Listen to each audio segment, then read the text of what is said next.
What's up guys, Metzcure and welcome sa panibagong video. So unbox tayo ulit ng Anta basketball shoe, Klay Thompson signature shoe pala to mga lods, budget model.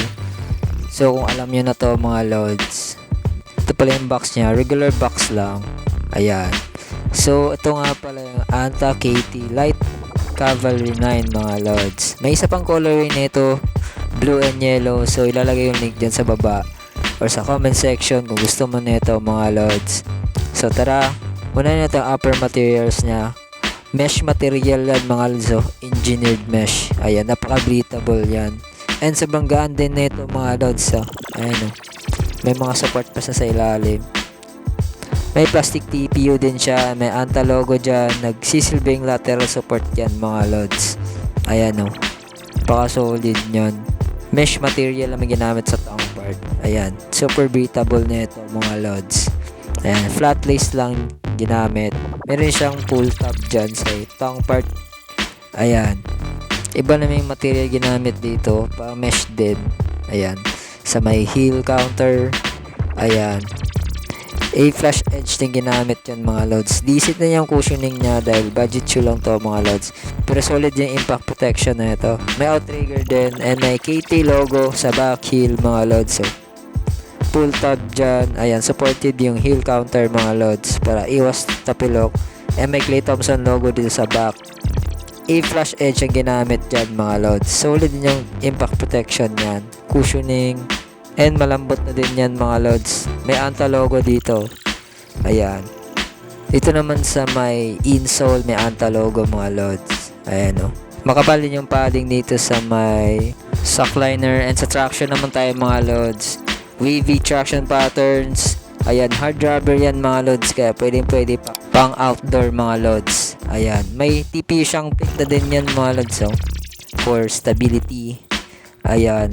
Solid yan mga lods na gamit ko rin sa basketball court mga idol. So gusto mo na ito, maglalagay ako ng link dyan sa description box below or sa comment section. Ayan, so on fit na natin. Tara, let's go.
So ito na nga guys, quick review lang tayo. Nagamit ko na yan sa court, sa boost tayo naglaro. Ayan. Solid din yung impact protection mga lods. And sobrang gaan niya. Para lang to sa mga shooters talaga mga lods. Just like Klay Thompson.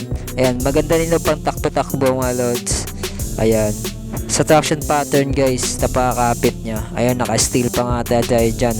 So ang downside lang nito is sobrang haba ng lace niya mga lods. Overall mga lods, solid ang shoe na to. Kung naghahanap ka ng budget shoes na solid, ito mara-recommend ko.